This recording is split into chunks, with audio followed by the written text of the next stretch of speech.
Well, good afternoon. Good afternoon. And whatever time of day it is, if you're watching online. So, whether it's morning, afternoon, or whether you're relaxing, I don't know, but we're all here. So, yeah, it's been a busy week. If you've been interested in politics or not, thankfully it's all done and dusted now, so we haven't got to think about it for another 5 years or so. But it got me thinking, actually, we don't actually know how many, I don't know how many are new MPs, I can't remember what the numbers are. But I wonder how many are followers of the faith who are now part of the House of Commons, and there have been traditionally a number of people who have walked the faith and who have been part of that process. We might not be here in this room, but it is something that some people feel called to, and for different reasons. And it reminded me of one of my great heroes, which is not in the Bible, probably not, but he's a guy from the 1700s, 1780-ish. So a few hundred years before even I was born. I wasn't even born then, even before then. As my kids used to say, was it black and white when you were a little girl? Yes, it was. So anyway, that's how it was. But I was thinking about this guy, and he is called William Wilberforce, who you may not even know his name.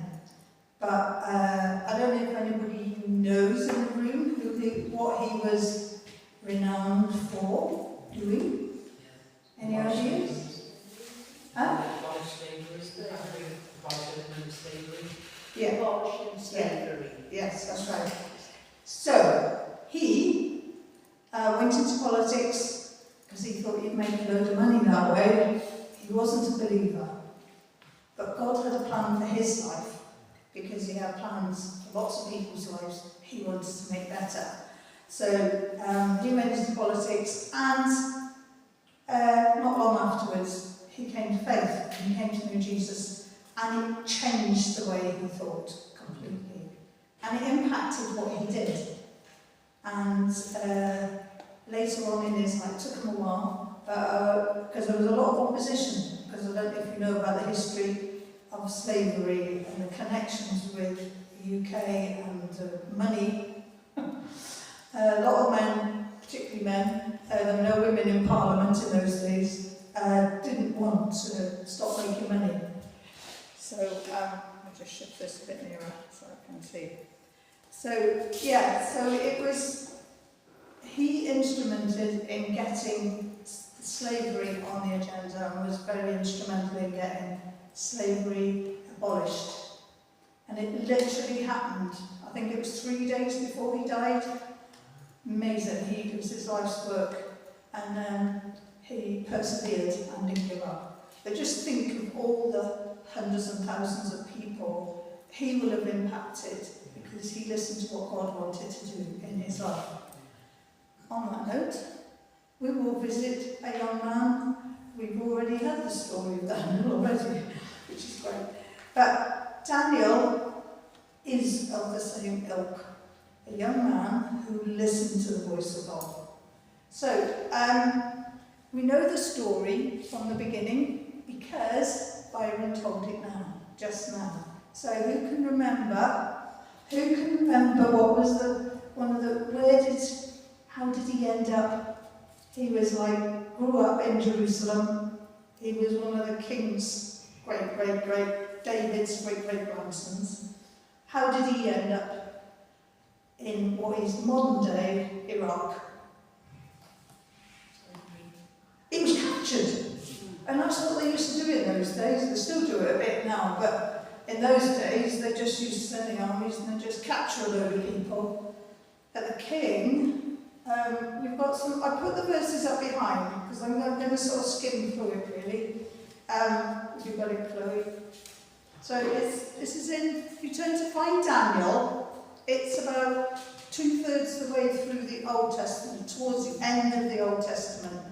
So it's at the beginning of all the little tiny books that have got funny names like Zechariah and Haggai and things like that. So Daniel is in that bunch. Because essentially it's a book about foretelling the future and prophecy.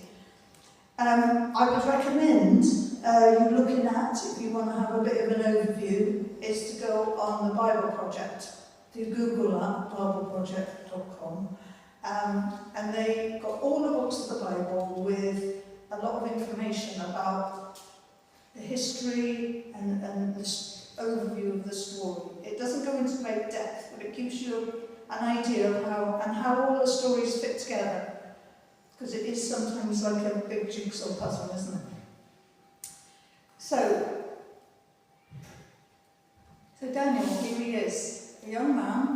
We don't know, he was about 15, 16, young, fresh and red-faced. The king said, I don't want any rubbish. The king said, I want the smartest guys you can get. Good-looking men with sort of, intelligent people who can read and write, and somebody who I can trust. So he sent his people off, and that's what happened. So it says there, the king ordered, go and get, without any physically, get handsome, showing aptitude for every good work. And I thought, well, that's good, isn't it? So one thing, we knew that God had his hand on Daniel's life. Yeah? So he had a hand on his life. So he was all these things. He was bright, intelligent, humble, did all these things. The very first thing happened when he was taken into what was Iraq in the old days. It was Babylon. So he took the men, and the very first thing the king says, we've got to sort these guys out. They're a bit rough and ready, teach them everything we need to go. So they need to learn the language, they've got to learn our customs, they want them to shave their heads in this particular way. So the very first test is what Byron was talking to the kids about, is what I did a bit last week as well, was this thing about what you eat. Now in the Jewish culture it was really important what you eat and what you didn't eat. Now I'm not saying it's the same now, we're under a new covenant because of Jesus. But Daniel had a choice. Daniel had a choice, didn't he? To say, keep his mouth shut, not say anything, go along with it, or he had a choice. And then he had three mates. Anybody remember their names? So, there was a classic, trying to take something out of their culture was change their name. But they actually had names which were from Jewish names, but they were changed. So Shadrach, Meshach and Abednego famously went into the fiery furnace, but we'll come to that in a bit. So I'll try and give you a bit of an overview of what's going on. So God had a plan for Daniel's life, like he's got a plan for your life. He had a plan for you to be in this room today, right? So think of all the life events that have happened to you, and you, and you, and you, and me, to bring us all into this room together today. An unlikely bunch of people, but God had a plan to do that. For whatever reason he is working in our lives, like he was working in Daniel's life, to bring about his promises and his purposes.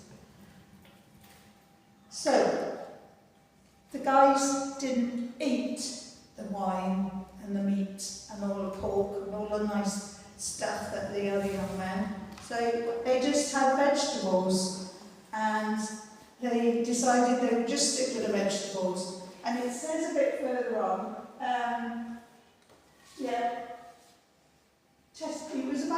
he said, test us. So Daniel was testing. If after 10 days we're okay, we're still alive, then you'll see whether God is good, basically. So that's what he did. Compare our appearance with that of the young men who eat the royal food and treat your servants in accordance. So they agreed to do that, and after 10 days, guess what? The boys were healthier than all the guys eating the fancy food and the wine and all that. Now, it's not about the food, is it?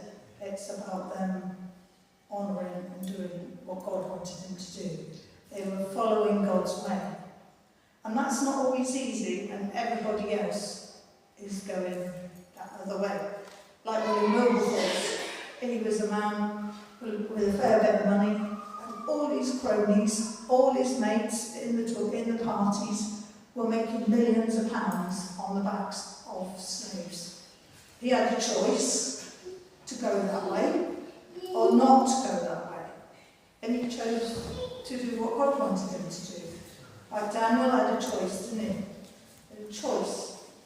And he chose God's way. He chose to do what God wanted him to do. Which is not always easy, is it? In our everyday lives. It's tough. It's tough. So, God also says at the end, I think it's verse 17, these 4 young men God gave knowledge and understanding of all kinds of literature. So, okay, and Daniel could understand visions and dreams of all kinds. So already God was like preparing these guys for what his purposes were. And you think, why did that happen? Well, we just see, when we looking back now, we can see the bigger picture of what's happened afterwards. But Daniel didn't know that. He just had to trust God through it all. But he kept the faith. He kept walking the walk. He kept doing those things that God wanted him to do. So, straight away, there was a test. Another test. And it was Daniel saw the king makes an enormous statue of himself, 27 metres high. Which is not a small statue, is it? I don't know what 27 metres is. I don't know what's 20. How high is this building? Taller, I would have thought, than a pint. Yeah.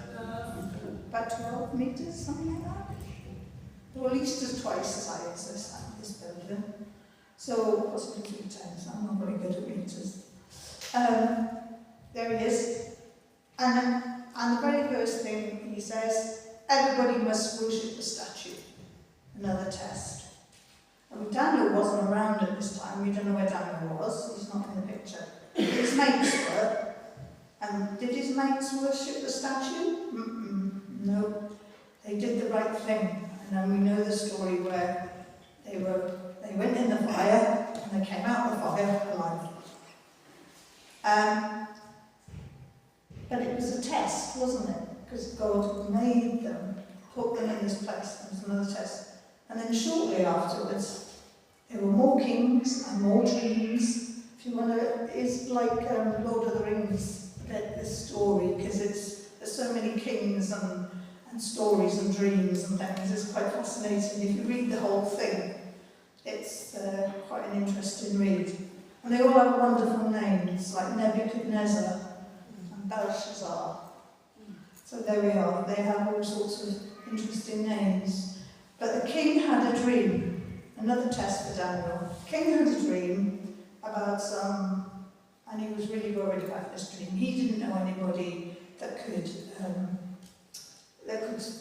interpret it. So he asked all his bright, clever people, including, and he said, "You're all complete rubbish. Nobody can tell me what the dream means. I'm going to chop a lot of your heads off, basically." So Daniel said, "Hang on a minute." So Daniel asked to speak to the king, which is quite brave. And he went in to the king, and God really anointed him with the Holy Spirit, and he told the king what the dream meant. I won't go into it now. You can read it yourself. It's fascinating. Again, it's about all sorts of things that we look back on in history, we can see have happened since. But the king,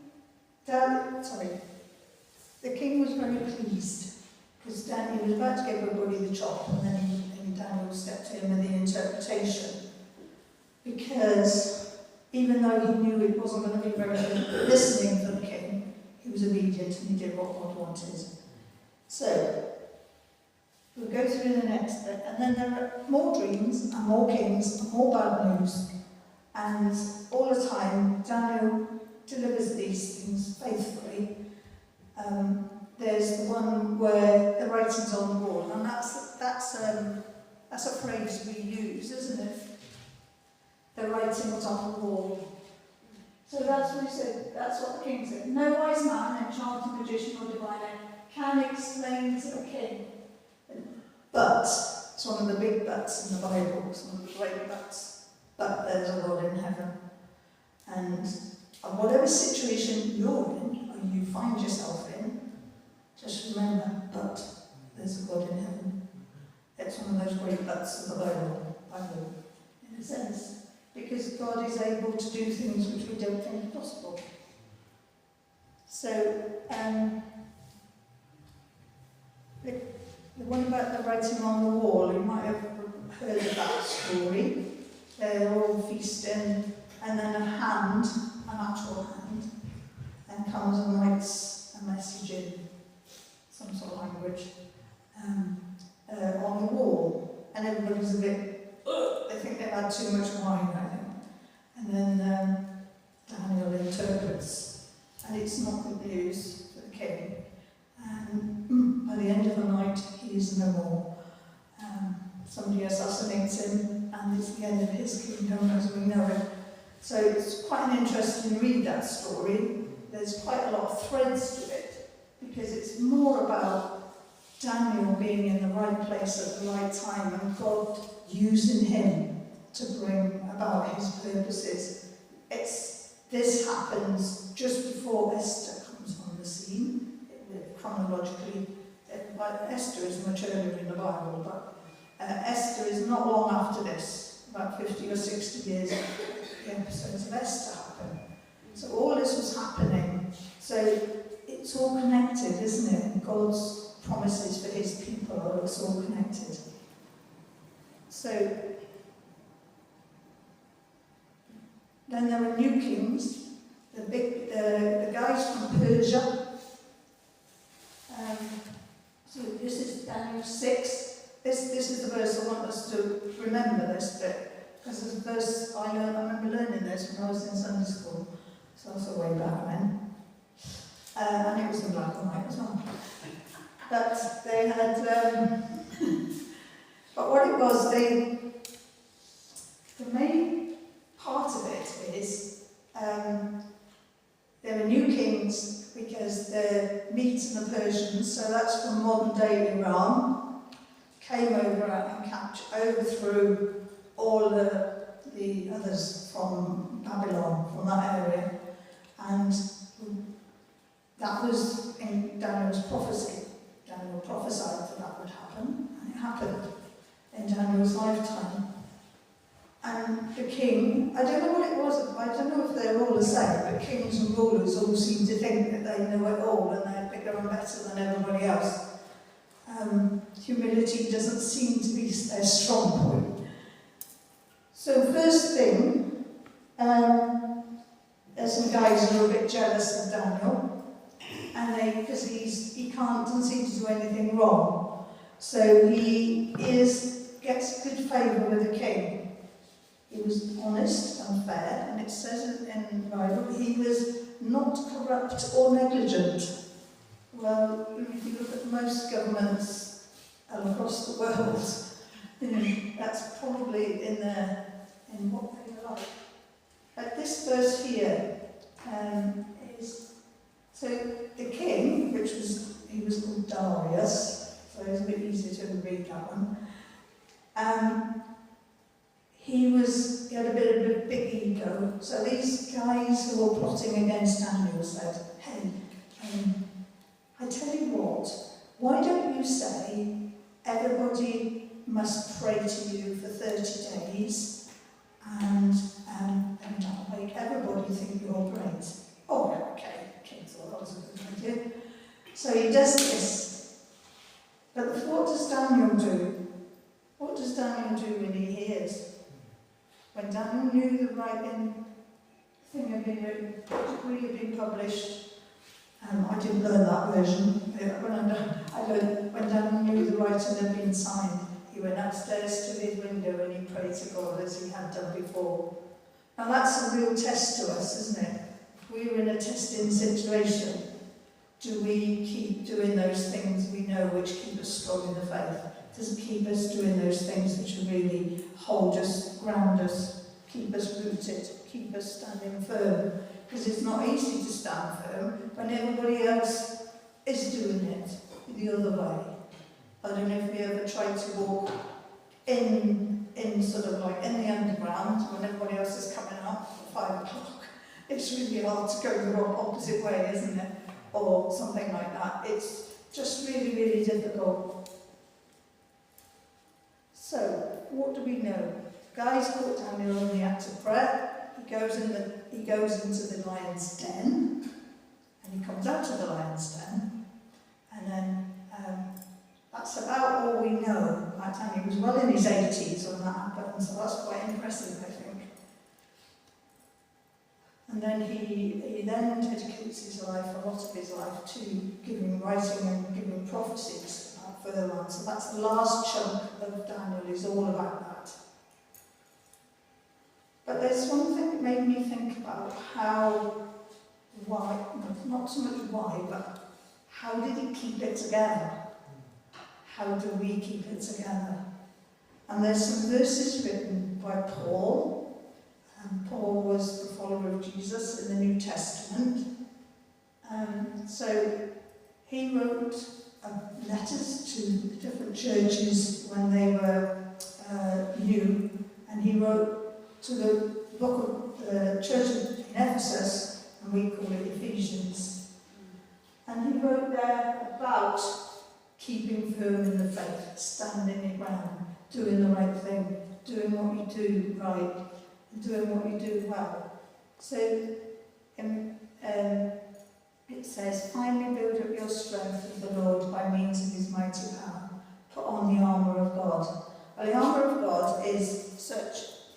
I got a demo. Quick demo. Right, I had a bit of a battle this week, right?